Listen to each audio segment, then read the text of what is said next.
It could have been mistaken for a Christmas miracle. Instead, it was a mystery. This is where it all began for you. That's right. A newborn baby boy wrapped in swaddling clothes, lying in a manger. This Catholic Church's nativity scene 45 years ago. I was about 5 days old. No clues as to who abandoned him, his mother missing, but another mother watching over. I got a feeling like this might have been where my mother waited and trying to muster the courage to do it. On that silent night, left with only a handful of disposable diapers, but left by whom? Well, now ABC News and 2020 are helping to track down his parents.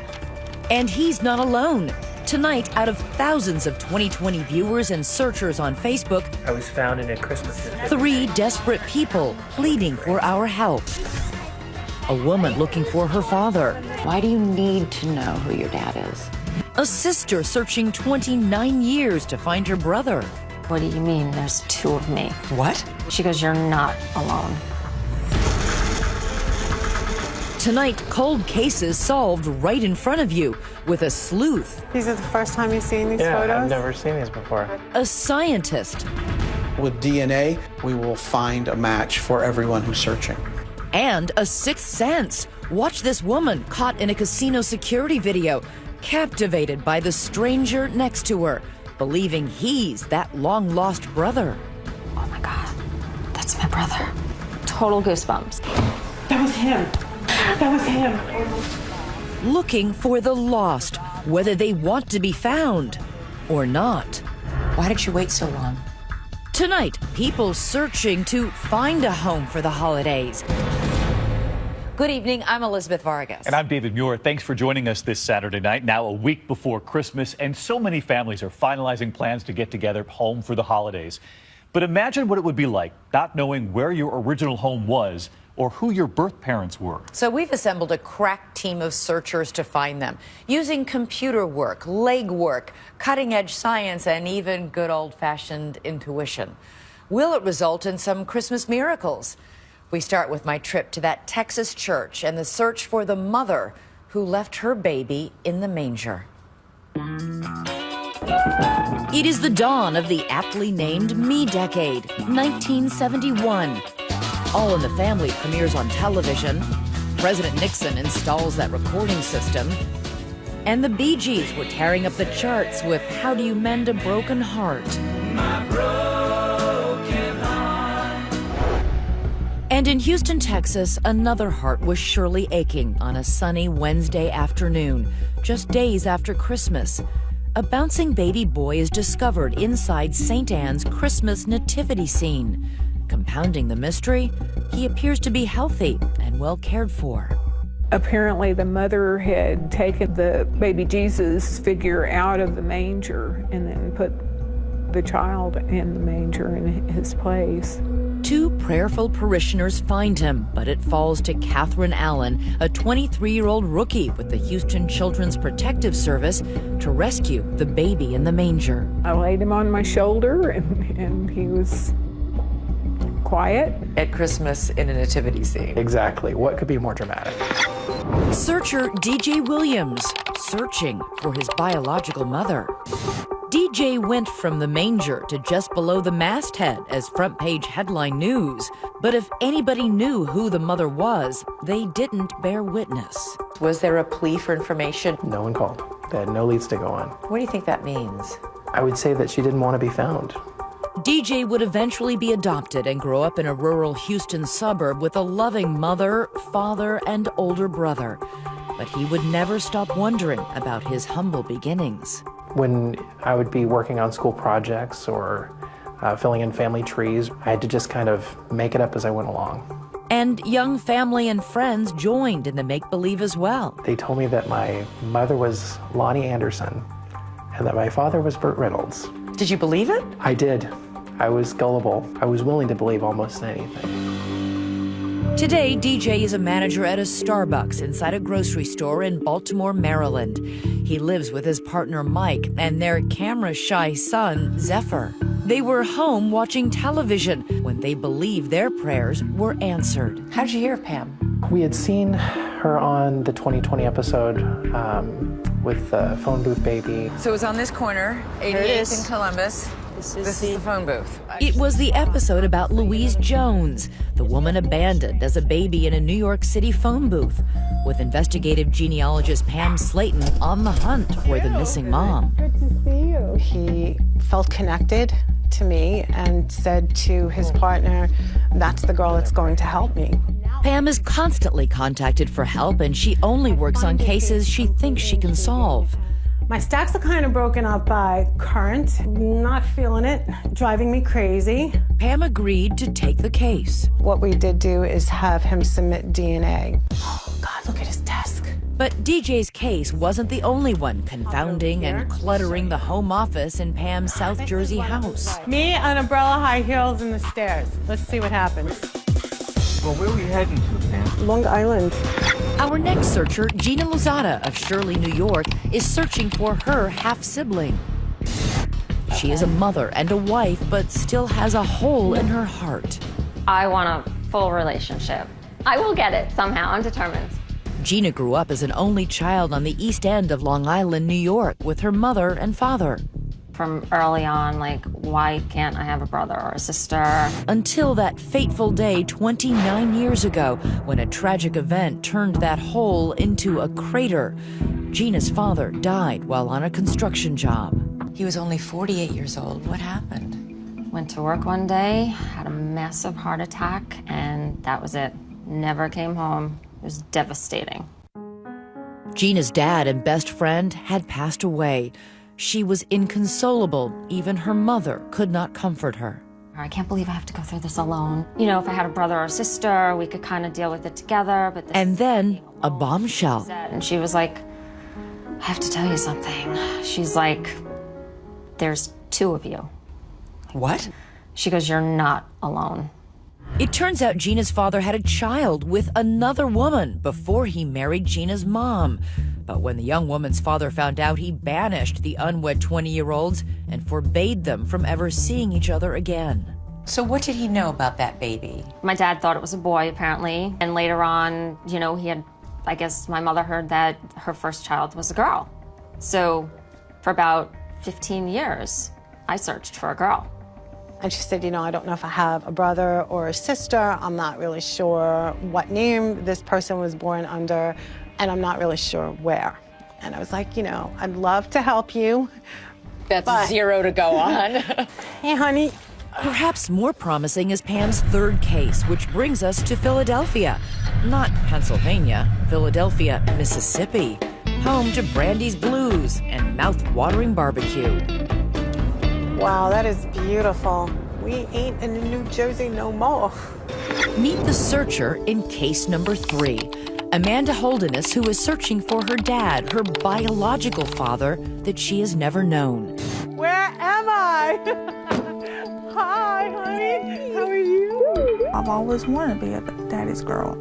Amanda's mother told her she was not married when she got pregnant, and when she told the man, he left. The absence really hit home in one of the most important moments of Amanda's life, her wedding day. I've always seen, ladies walk down the aisle with their father, and I never got it. Amanda finally confronts her mother, and she finally tells her the name of the man she thinks is her father. Amanda gives that information to Pam Slayton. All I did was give her 5 things about where he was from, where he lived, when they met, how old he was when they met. She called me, she said, guess what? I said, what? She said, I found him. I said, I started crying. I said, are you serious? It happened so quickly, it was almost too good to be true. Coming up, Amanda and the test standing between her and the reunion she's dreamed about. When the lady called me from the DNA place, she said, I got the results, and I said, well, where are they? Plus, what clues will be unearthed in this University of Houston basement? These are the first time you've seen these photos? Yeah, I've never seen it before. That's incredible. Will they help crack the curious case of the mystery of the Manger baby?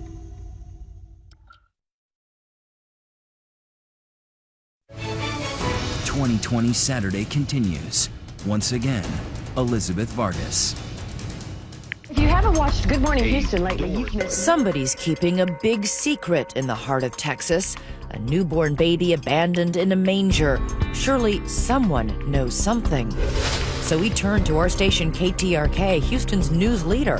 At 2020's request, they interviewed our searcher, DJ Williams, and helped get the word out to their 2 million Houstonians. Well, a man is trying to find his birth parents. To really figure out who he is and where he came from. Now, ABC News and 2020 are helping to track down his parents. How old were you when you finally got the full story of where you were found and how you were found? I was probably about 15, and I had been helping my grandmother, and she showed me some newspaper clippings. Maybe there are more articles that could contain a clue. The one newspaper that covered the story, the Houston Post, is out of business. But in the basement of the University of Houston Library, some old rolls of microfilm. I have someone here by the name of Erin. She's going to help us go through the microfilm. I'm Pam Slayton. Nice to meet you. And this is DJ. Hi. So you haven't seen the articles? Never have. All I had was just a little yellowed clipping. But it definitely was front page news. 29th. All right, so there it is. It didn't reveal much, so we tracked the reporter of those old articles to hopefully shed some light. Gary Taylor. Gary Taylor was a cub reporter on the Evening Crime Beat back in 1971. You were discovered about 5 p.m. on a Wednesday. Okay. On Friday, one of our photographers came over to wherever you were and took this set of photos of you. Looks like I'm yawning. These are the first time you've seen these Yeah, photos? I've never seen these before. That's incredible. That is amazing. Sweet. Next up, we take DJ to see Bennett Greenspan, the CEO of Family Tree DNA. So let's go and let's look at your DNA. And if you look right here, you have one match. In what seems to be an early breakthrough, some of DJ's DNA is matching up with someone else in the database. It doesn't get a lot better than that. Pretty incredible, huh? Wow. But who is it? When we last left searcher Amanda Holderness, things were looking up for her as well. Her mother has given her a name, a man she says is her biological father. You know what I'm going to do? Let me pop it over. Now it's up to Pam to track him down. And just like that, You with me? she does. In Jupiter, Florida. But her newfound father figure suggests they do a DNA test, and the results are devastating. They are not related at all. So Amanda, dejected, goes back to her mother, asking her for other names of men who might be her father. I said, can you remember anybody else? She's like, the only person I can remember is Samuel. And this was Samuel Skinner. Correct. Samuel Skinner, a man Amanda's mom lived with for a couple of years. Pam finds him living just down the Gulf Coast from Amanda. In Louisiana, just outside of New Orleans.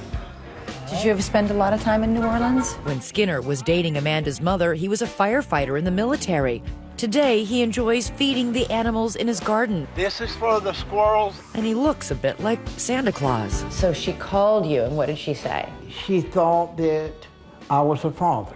It was very shocking, and my main question was, why so long? Sam has spent the last 30 years thinking he only had one son. Was he wrong? Back on Long Island, it was a long time coming as well for our searcher, Gina, to break down and finally call her father's old girlfriend. Remember, Gina's dad fathered a child with her, Gina's would-be half-sibling. Why did you wait so long? You know, what if I call her and she denies it? But she's like, I have waited a lifetime for this phone call. Wow.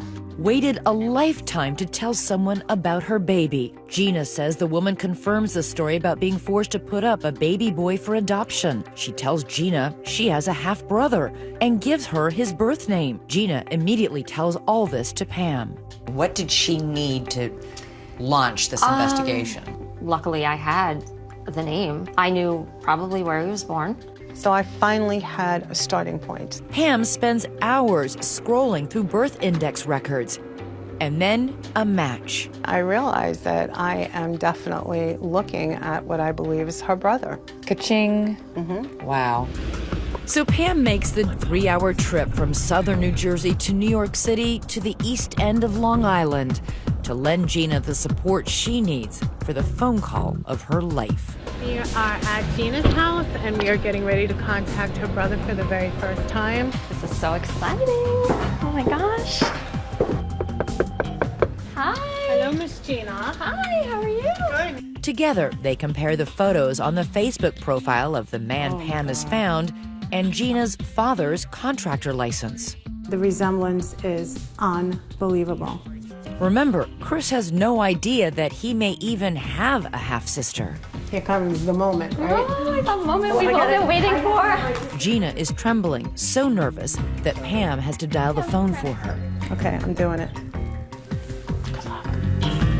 Hi, can I speak to Chris? But Chris isn't home. It's Chris's wife who answers the phone, and Gina doesn't want to leave a message. I'm actually searching for family, so I'd really like to talk to him first. You had to coach her on what to say because it's important that you don't scare these people off. When you are contacting an adoptee, you don't really know if they know that they're adopted. Okay. The wife sounds suspicious, but still gives out a number for Chris. She was very nice, but I think she was a little taken back. Well, first of all, I'm a female looking for Chris. Yeah, hi. So she was like, yeah, she wanted to say that. Gina Hi, reaches Chris on his cell phone, but only for a moment. Hi, Chris. My name is Gina. And do you have a minute? Is this a good time to talk? It is not going exactly according to plan. Yeah, can I call you back in a few minutes? That telephone reunion, 29 years in the making, is falling apart. He's on a conference call right now. 15 minutes go by, and this time he's not answering. Answer the phone, Chris. Oh, God. Oh, no. His voicemail answered. Here comes attempt number 3. You're ringing. Gina doesn't want to pester, but she feels her chances slipping away. Voicemail again. Pam takes matters into her own hands, texting Chris on Gina's behalf. I just text, hi, it's Gina again. Can you talk? I have information for you. I mean, it's kind of enticing. If we don't hear from him, then maybe we should call the wife. Up next, sometimes it's not science that cracks the case, it's a sixth sense, a gut feeling. A weekend trip to a casino, and Gina thinks she unbelievably might be locking eyes with her missing brother. And it's all caught on tape. So you were having this reaction not because of what you saw. Oh, no, what I felt. Stay tuned.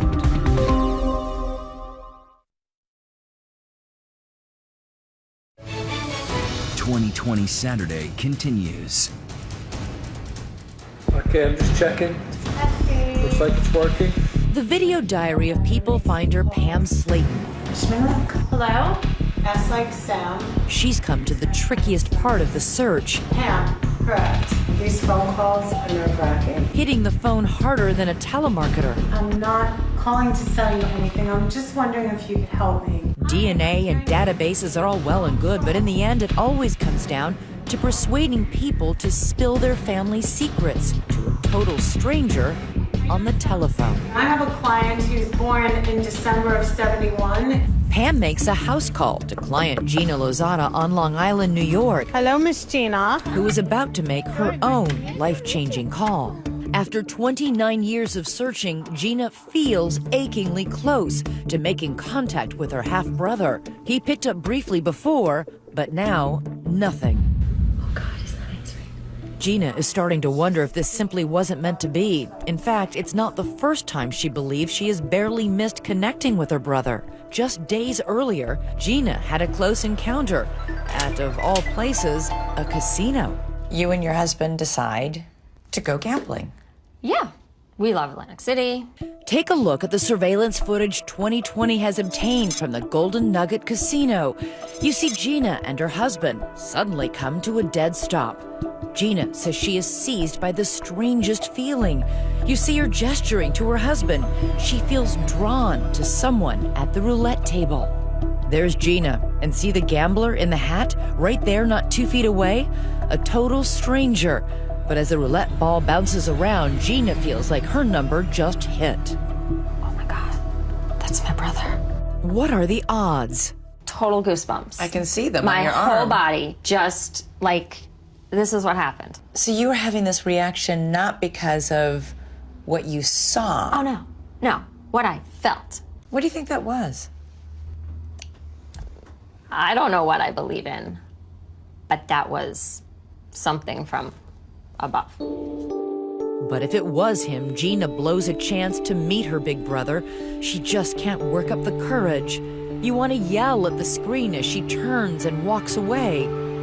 Days later, between those attempts to get Chris on the phone, Gina questions his wife. Let me ask you a question. Was he just in the Golden Nugget on Sunday?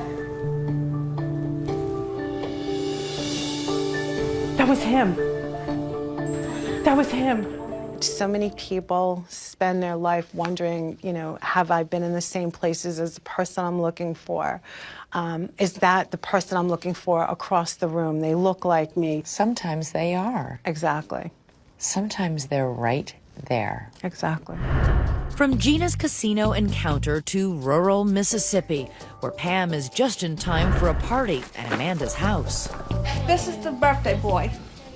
Amanda's son is turning 8. Wow, look at this cake. He may be wishing his mother's dream of finding her birth father is about to finally come true. Pam and Amanda and her husband Mac go to Louisiana to meet a second man Amanda's mother has identified as a possible father. His name is Sam Skinner. I just really hope, my journey ends here. When you met Samuel for the first time, what was that like? He couldn't keep his eyes. Yeah. He kept on doing this, and I was like, "Why are you staring at me like that?" He's like, "Girl, you are a spitting image of your mama." At their meeting and with many phone calls that follow, Amanda and Sam begin to bond. But just to be sure, Sam agrees to take the final step to prove he's really Amanda's long-lost dad. A DNA test. While the results are still out, I went to visit Sam. You hope you are her biological dad? Well, yes. Who wouldn't? I mean, want a 30-year-old daughter you that's not going to talk back to you no more and come around wanting money and already have grandkids I can spoil and send them home to them when I get, who wouldn't want that? We were a little surprised to hear that Sam says he's willing to be a father to Amanda no matter what the DNA results are. But he insists that Amanda stop searching. I think we would have to make some kind of arrangement. Don't look for your other father then, no more. Don't look anymore. You give me your love, I'll give you mine. But will Amanda ever agree to that? Depending on the DNA results, she may not have to.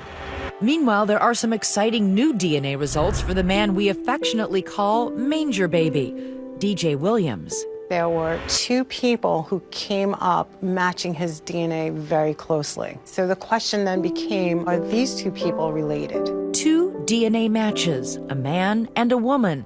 And that's when, once again, Pam strikes gold. She figures out the man is DJ's uncle. And that woman, she is DJ's half-sister. Wow. And it was just like Christmas. I mean, that for me was Christmas. That was mind-blowing that it was such a direct DNA hit. Pam calls her. Her name is Rose. And it turns out she's been on a search of her own. Pam asks her why. And she said, it's really funny. She said, I just feel like there's something out there. What does that mean? I just feel like something's not right in my family, like there's a missing someone from my family. Rose has another revelation about the baby left at St. Anne's Church. I said, could you tell me what church your family attended? She said, well, I know that my mom attended St. Anne's. St. Anne's? Yeah, St. Anne's, which the was... church where DJ was left. So that was like, wow, that was the big one. Pam Slayton drives to Baltimore, where DJ lives now, to deliver the stunning news that she is found his half-sister and birth mother. What we found out is that that person that matched you is your uncle and your half-sister because we were able to determine who your birth mother is.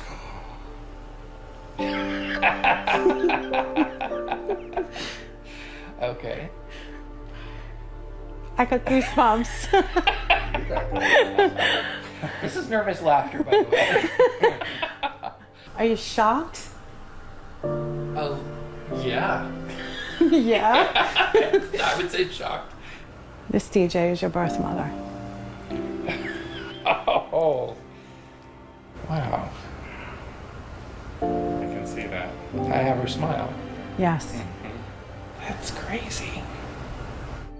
But Pam has heartbreaking news about the woman in the photo, the woman who left DJ in that church, the mother he longed to meet and maybe hug and hold. She is dead. Unfortunately, she passed away. Okay. She passed away in 2013. Still, this is not the end of DJ's journey, because Pam has found 4 half-siblings, the family DJ has always longed to know, and he's about to meet them in person. I'd honestly given up hope for the longest time. Wow, I just can't believe it.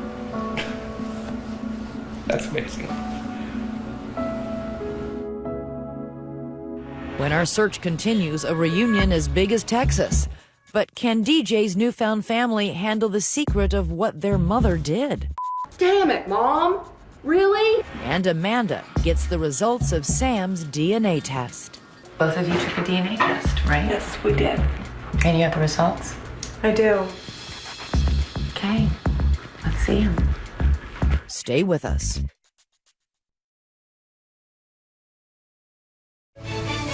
"2020 Saturday" continues. Once again, Elizabeth Vargas. My name is Amanda, and I've never met my father, and I want answers.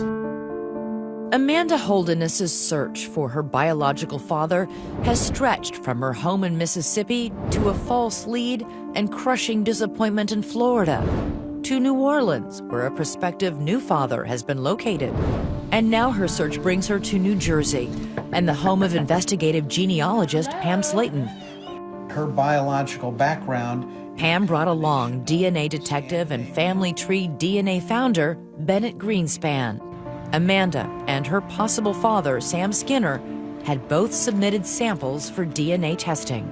And so both of you took a DNA test, right? Yes, we did. And you have the results? I do. Okay, let's see them. This is the second moment of truth for Amanda, already let down by one other would-be father, excluded by DNA. Now, the results of the second man, Sam Skinner, with whom she and Pam have bonded. I instantly liked him, and I loved seeing Samuel and Amanda together because there appeared to be like an instant connection, and the two of them just, it was like they knew each other their whole lives. Amanda, her husband Mac, and their children have already made room in their hearts for the man she can't wait to start calling Dad. And Sam is ready to answer to that name. He's already making plans, you know, for your kids. But can a lifetime of hopes and dreams survive the science? The DNA results are in. The part of my job that I hate, and I know you've been down on a long, long road, he is not your birth father. It's coming up negative. I'm sorry. You all right?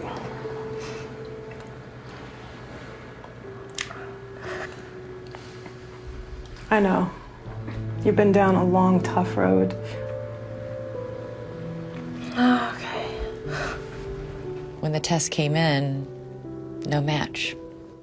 That had to be one of the most difficult things I had to do, was to know that it wasn't a match and to have this girl who was so excited to finally put this behind her and to give her this devastating news that it wasn't a match was not an easy job to do.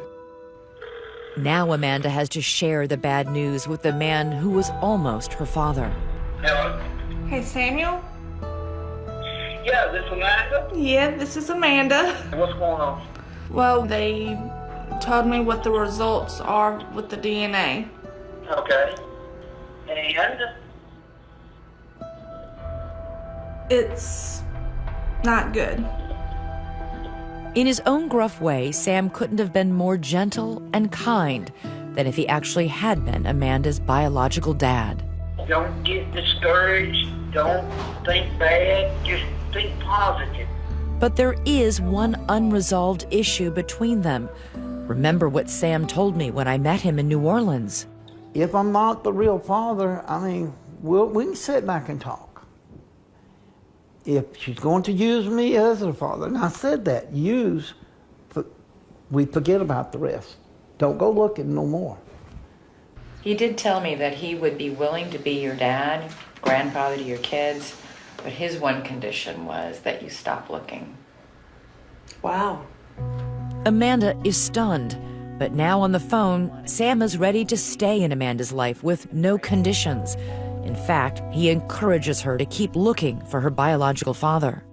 I hope you don't stop your search, and I hope you keep continuing on and find what you need. I think he fell in love with her, and he must have really loved Amanda's mother. And I think he felt that connection, and I think he really truly wanted to be her father. And if he wasn't her biological father, he cared enough about her to step in and take over as her father anyway. And yet for Amanda, that wasn't enough. Even though she has an emotional need to find a father, she also wants that real blood connection. So she's still looking. Right. We are still looking. But will our other searcher cases have far better outcomes? After that fateful casino encounter, hours of unanswered phone calls straight to voicemail, followed by frantic texting and about 5 miles of pacing, all the love bottled up inside Gina for 29 years is about to finally come pouring out. Here we go. She finally gets the man she is convinced is her long-lost half-brother on the phone. Hi, Chris. It's Gina. It certainly is. Yes, I finally found you. Are you shocked? Oh, Something so many of us might take for granted, a simple phone call. In this case, life-changing for both of them. wow, this is crazy. I've been looking for you for 29 years, Chris. Gina has a million questions. What do you do for AT&T? Do you have any children? You have a stepdaughter, but do you have any other... No children? How long have you been married? What date in September did you get married? Wow, my mother guessed that date, actually. That was her parents' anniversary as well. Later, We'll do it.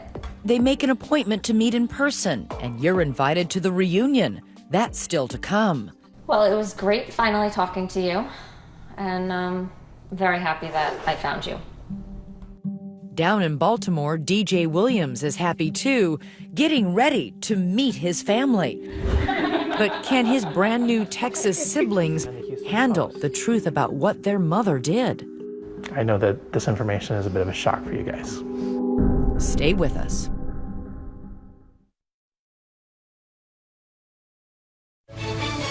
"2020 Saturday" continues. Once again, Elizabeth Vargas.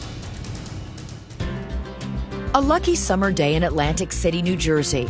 After 29 years of searching, Gina Lozada is heading back to the Golden Nugget Casino to collect a jackpot. Gina had spotted this man, Chris DePaolo, who she is sure is her half-brother. Now her head-spinning moment at the roulette wheel is about to be trumped by this. Hello, Gina. Oh my God. How are you? Let me look at you.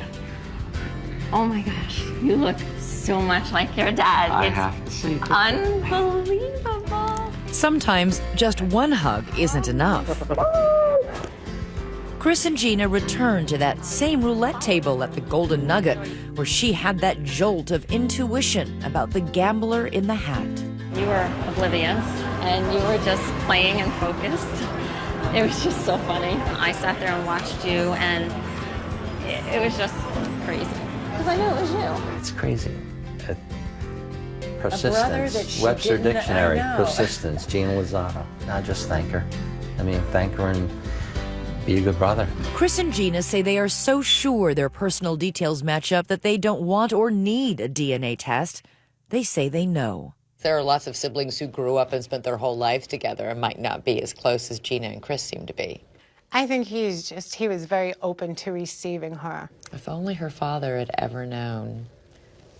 If you ask her, she would tell you he does. Right. Right. Meanwhile, Amanda, even after 2 devastating false leads in her search for her biological father, still hasn't lost hope. She gets a pep talk from Pam Slayton and our DNA detective, Bennett Greenspan. I brought Bennett here because it was important for me that you remain hopeful and optimistic. I know this is painful news, but you have a lot to be hopeful for. Thousands and thousands of people are testing every month, and they're adding their samples to the database.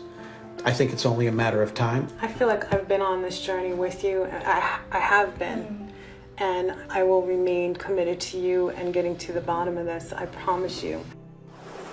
And in Houston, the biggest reunion of all. DJ Williams, also known as Manger Baby, is all set to meet for the first time in his life blood relatives, 3 half-sisters and a half-brother. And here they come, marching down the sidewalk and right into DJ's life.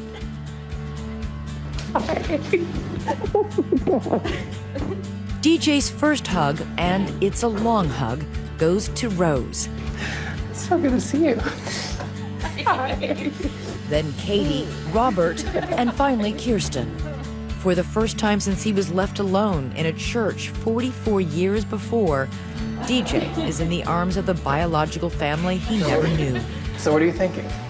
You look like our Uncle John. Yeah. But amid the joy, there is tension as well, because DJ now has to tell them the story.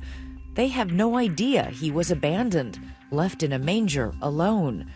Now he tells them what their mother did. I guess I should start with my story begins in Texas. Yeah. When I was about 5 days old, I was found in the nativity scene of St. Anne's Catholic Church. I was well cared for, very healthy, and I had a blanket and a stack of diapers and some formula with me. But looking back on the story and what I know now, I think that I was left there because that was the safest place that I could have been left at that time. I was born in December, so it was around Christmas time. And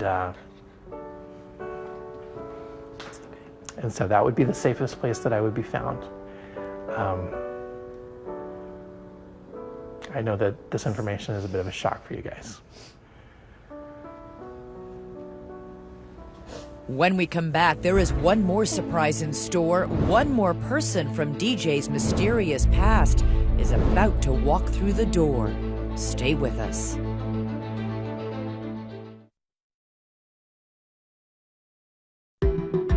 DJ Williams, the boy left in the Christmas nativity scene in a Houston church nearly 45 years ago, has now been reunited with his half-siblings. He knows the identity of his deceased mother, and DJ's search continues.